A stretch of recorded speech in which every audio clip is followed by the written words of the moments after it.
What's up, YouTube? I'm the Calcar131, and in this gel test, I'm going to be testing the Underwood 90 grain plus P plus Xtreme Defender ammo. So the Underwood ammo 90 grain plus P plus Xtreme Defender round. Just some quick basic information on it before I put it in this ballistics gel. It is actually loaded with the Lehigh Defense Xtreme Defender bullets. As I understand it, Underwood is just a third-party company, relatively smaller boutique sort of company that loads ammo that happens to have the Lehigh bullets in it. And if you look them up, Lehigh makes a lot of unique types of ammo. So a lot of Lehigh's ammo is made around this sort of solid fluted design. They have this Xtreme Defender. They have another line that's the Xtreme Penetrator, which is, it's got a similar look to it, but it's made to penetrate. So for like hunting large game or something like that, if you need deep penetration, Underwood and Lehigh makes the bullets for the Xtreme Penetrator. But as you saw, nickel plated case. It is also, as you should have seen on the box there, 1550 FPS. That's pretty damn fast for 9mm. I mean, it's also only 90 grains, so light for caliber, and plus P plus. So they load it pretty hot. But according to them, also, despite the fact that it's plus P plus pressures, it should still be relatively light recoil because it's only 90 grains. Now, 1550 FPS, 90 grains, you're getting a little under 500 foot-pounds of energy, about 480, I believe it is. And that's, again, pretty impressive for 9mm. That's up there as far as pressure or foot-pounds of energy for 9mm. Now, on the Underwood website, I found it very interesting. They actually give a penetration number for this. The plus P plus, according to them, should penetrate 17 inches. Now, that is with their test gun, which I'm sure is a long slide, and that's how they got that really impressive 1550 number. The actual bullets, according to the product page, this bullet is, let me look at my notes actually so I can get this right. Extreme Defense Fluid Transfer Monolithic family of projectiles. So there's a whole lot of scientific-y terms and shit they use on their page for how this works, but it hits a target and the fluid kind of expands outwards as it penetrates. That's basically roughly how it works. The human body is, vast majority of it is water, so fluid transfer bullets is how they're supposed to work. They have some quotes of why this is supposed to be better than any of your jacketed hollow points. Because it's a solid style bullet, you're not relying on expansion or, really, if you think about it, bullet deformation to cause tissue damage and to slow it down. It doesn't rely on any of that. It's solid. So I'll be testing this also, but according to them, because of that, there's no threat of it getting clogged up. If you have done much research into hollow points in the past, you know that that is one of the reasons, one of the big downsides, possible downsides to jacketed hollow points is the possibility of the Speer Gold Dot here. Oh dear. It's a hollow point. So there's always the possibility, if you shoot someone, a person with this, whatever materials they're wearing could clog this up. And if it does clog it up, that means it might not expand properly and it could penetrate way past what you're wanting it to. So that's one of the issues with your normal jacketed hollow point rounds. Now, is that a big issue? I would argue not, because considering a lot of the big name manufacturers have been very well tested and proven and vetted of as far as not clogging up. Your HSTs, your Gold Dots, all of the big names, really. There's been dozens and dozens of YouTubers that have tested it, and they've been tested by police departments and the FBI and all other agencies. And again, the big name hollow points, they all work fine. Wrapping up some of the information that I have on this. Again, it's lightweight, should be relatively light recoil, even though it's +P+ velocities. They use a flash suppressed powder, so if you do have to shoot this at night, the powder shouldn't explode, make a real big bright flash, ruin your night vision, stuff like that. The price on these is it's on the high end of what I would say is normal-ish. So I picked this up from Midway USA. It was basically 20 bucks. It was like $19.99, $20.99. Basically, your Underwood ammo is going to run roughly $1 a round. Now, rolling the Gold Dot, you can find these 50-round boxes pretty regularly. Maybe not right now because of Corona, but normally you can find these pretty easily. 50-round boxes for about $38.99, which put these at about 80 cents a round versus $1 a round. So these are a bit more expensive. You get less per box, and I guess we'll just have to see if it's worth it whenever I put in the gel. See if it's performs that much better than this Speer Gold Dot, which I picked this mostly because, for one, because I actually had it lying around, and two, because it's one of the standards. Speer Gold Dot is one of the biggest names. It's a standard when it comes to both rifle and pistol self-defense ammo. So I wanted to test this versus this and see how the two compare to each other. For the record, the Gold Dot I'm using is the 9mm +P 115 grain. Sorry, 124 grain, I lied. But 124 +P, 90 grain +P+. Alright, first up, we're going to be testing out the control ammo. This is the 124 +P Gold Dot out of a Gen 5 Glock 17. 5 yards away.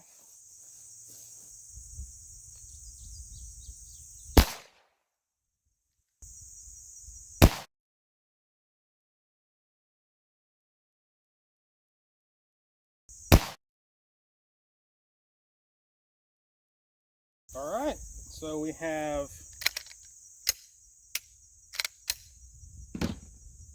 the control is what I'm going to call it, the plus 124 +P Gold Dot. Got to, it ended up at 13 inches. I checked the slow-mo, it went a bit farther, you will have seen that too, but got to 13 inches. Okay, that is, I guess pretty much what I was expecting, really, considering the Gold Dot being a, according to Underwood, old-fashioned jacketed hollow point. It depends on expansion to cause it to stop. And it's going faster, because it's +P velocity. It's going faster, so it's going to hit the block with more energy. It's going to expand quicker, it's going to penetrate less, because there's more drag on the bullet for longer. As far as a neck, there really ain't one, considering there's not a whole lot of temporary stretch cavity anyway. But, let's see if I can dig that bullet out. And here we have the 124 +P Gold Dot. You can see right in the middle, how it got the name Gold Dot. I'm not sure how well it come across on the camera, but it is gold in person. Pretty much textbook, perfect expansion all around.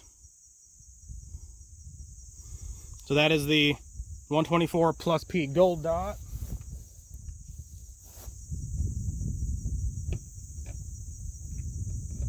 Stand up for me. Good enough. All right. Now that we have the, again, basically the control out of the way, we'll do the real test.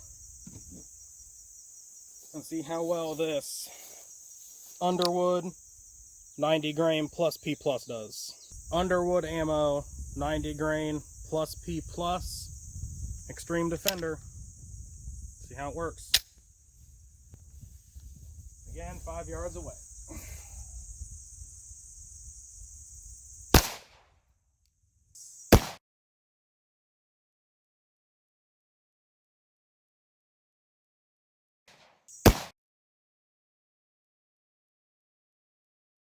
Color me shocked. Total penetration looks like just over. This second block is real dark, so it's hard to tell. Looks like 19 1/4 inches total penetration. You can see from the wound track, I can't see it very well on the other side, but this is the more clear side of the gel, so I put this side facing the camera. And as you can see, there really isn't that much difference between the two bullet tracks. It does look like the Xtreme Defender had more tissue disruption. So, more tissue disruption, it also over-penetrated.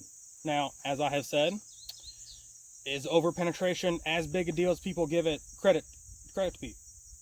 I would say no. Let's see if I can dig that bullet out. Compare the two. Here is the Lehigh Xtreme Defender. As you can tell, it didn't deform at all, which is what it is supposed to do. Nice cuts in there from the rifling, but again, more of a stereotypical, really, hollow point, you know? It expands outwards and it causes more tissue disruption. This one uses these flutes to cause tissue disruption. They both performed pretty much roughly in line with what I expected. And my explanation for that is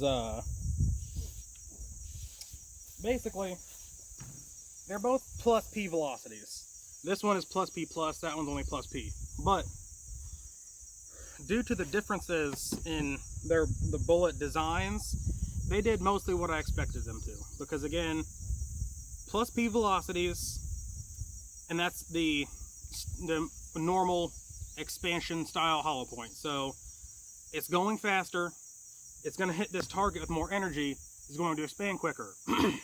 The quicker it expands, the more drag all this gel has on it, and it causes it to penetrate less. Okay?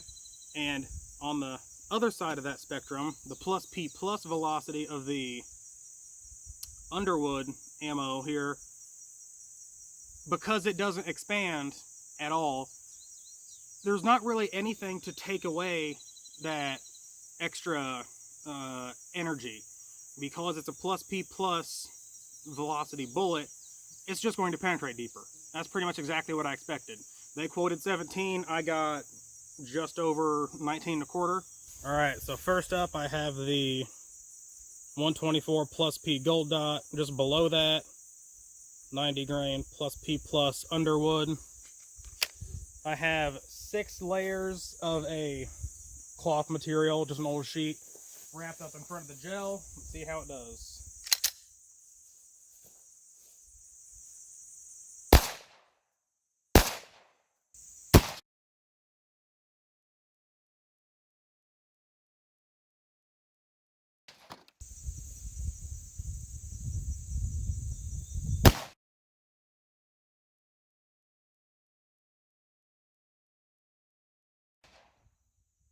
They both penetrated almost exactly the same distance, and I lost my other Xtreme Defender bullet, unfortunately, but 6 layers of this, just an old sheet material that I had.